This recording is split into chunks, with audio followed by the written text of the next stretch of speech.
But Really bad for Tom. yeah. I liked the Power Ranger panel, but unfortunately I think my favorite ones were going to be the Emerald Rose performances.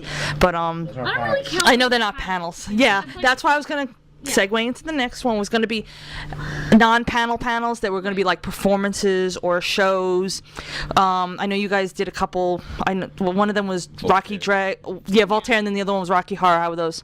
They were so good. I love Voltaire. I've loved him for a really long time, so I was super excited to see that he was here. Apparently he's here all the time, so no one else was excited as much as I was. I'm like, Voltaire's gonna be there! No one told me! But I've loved Rocky Horror since I'm 14. I'm now turning 25. I used to dress up with... You're a baby. I used to dress up with all my friends, and we used to sing and dance. We used to have our own Shadowcast. We used to sing and dance along. So to just like see it live and to be with Ernie, who's never seen it before, he really liked it. Adrian really liked it. I dressed up. I sung. I danced. I had a really good time, and I was singing on top of my lungs and doing own anticipation. So I think I liked Rocky a lot. Okay. Right, Ernie? You liked Rocky too?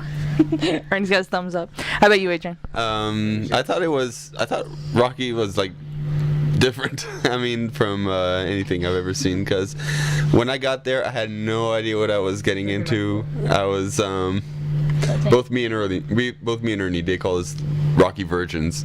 Yeah. We were just sitting there like asking Julie constantly, so what's going on here? So what's going on here? So what are they doing? That sounds familiar. I think that was Julie the entire Power Ranger panel. Like, when did that happen? What is that? What are they talking about? When did this happen? Yeah. It was especially confusing because like the audience were yelling out along with the like when the two main characters, one they nicknamed Slut, one they named Asshole, so they kept constantly yelling out asshole slut, and we're like, what's going on? We're scared. Yeah. It was fun. That's good. Tom, I know one that you went to on Saturday night. Pandoric Celtica. I met this group last year on a fluke. I was actually at a Firefly sing-along. I went to a Firefly sing-along which Mark Gunn was hosting, and he brought this band in called Pandoric Celtica, and they're just a sing group, and Acapella sing group. yeah, and like I only heard them that night, and I really enjoyed them. I went to another panel the following day. I don't know. I think it might have been it was just another concert actually when Chrissy and Chris were at a Emma Rose, who was actually down the hallway in another room, and I went to it, and I was because the Emma Rose, when I got there late, it was very crowded. I was like, I'm not going to get in, so I just went down the hallway, and they were performing, and I went in, and I loved it. They were crazy. They were very energetic. Nessa especially, a very energetic girl, very crazy. The rest of them are a little bit older, so they're a little bit more calm. They were really cool. I really enjoyed them a lot. And I went over on Sunday, I believe it was. Saturday was the shindig this year. No, this year. Last year. It was either All right. I think Sunday on one of their performances, I went over and bought their 4 CDs. I was very happy to get them, and I had them got almost all of them except for one member to sign them on Monday when Chrissy and Chris and Ernie were at Emma Rose. I went over to them because they were like 2 booths over. I bought some stuff from Mark Gunn, had him sign it, and they were there, and I had the CD, so I got them to sign it. This year I bought their other CD. I got the group to sign it once again. Probably going to memorize all the songs on this CD as I've memorized all the songs on the other CDs, and Chrissy actually looked at me as I was singing them going, how the frick do you know all these songs down? No, it was every time you go, I love this song, and I'm like, you love them all. The truth is I do. There's a few I don't like, but that's a very, very, very few. But Emma Rose, great group. I've heard them for many years now, thanks to Chris and Chrissy. Was at one of their performances, the one when I lost my badge outside the art show. I was very happy I lost my badge, like I said, but I was even more happy that Emma Rose was performing. I got to hear him for about an hour. That was pretty cool.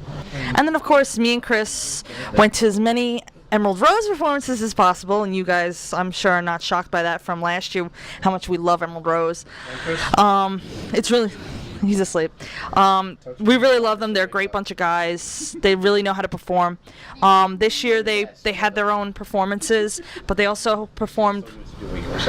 No, I'm not touching his ass. Emerald Rose, what they do is every year at Dragon Con they perform what's called Evening at the Brie. For the past few years, it's a Lord of the Rings party where they'll have just a dancing and singing, and they'll have a Lord of the Rings costume contest. But this year, since the trailer for The Hobbit already came out and The Hobbit comes out at the end of the year, it was more of a Hobbit themed, though most people were still there with Lord of the Rings. They wanted to at least have one for The Hobbit. But the one thing I really loved, was at one point they stopped singing their own music and started singing some of the Lord of the Rings songs. Like they sang the song that Merry and Pippin sing when they're dancing in the bar, the one Enya song, Let It Be, and then they sang the dwarf song from The Hobbit. I was like, I got shivers. It was so awesome. Definitely, you guys, I doubt you're listening, but anyone from the Lord of the Rings, I know that Emerald Rose did the cast party a couple years ago for one of the Lord of the Rings movies. You should call them back for The Hobbit because they did a great job on this music. So you should definitely call them back. Yeah, no one. But like we said, yeah, no one's listening. The only people they did the cast party for I think Two Towers. Awesome. They did the cast party. That's why their old story is the one song Merry Mayfolk. They said it's scary when all of a sudden you see Gollum, Sauron, one of those tree folk, and hobbits start doing the Macarena, because that's the beat to that song is the Macarena. So they said it's really scary when you see those guys doing the Macarena. But they're a great bunch of guys. If you haven't heard this stuff, you really should. They're also a treat as showmanship. Like they really know how to have fun with their performances. All right. Yes, Tom is doing the Macarena right now. Well, it's not like anyone's done it in how many freaking years. I have nightmares. Trust me, there's worse than that for nightmares. This is nothing compared to last year. But all right, well, that's performances.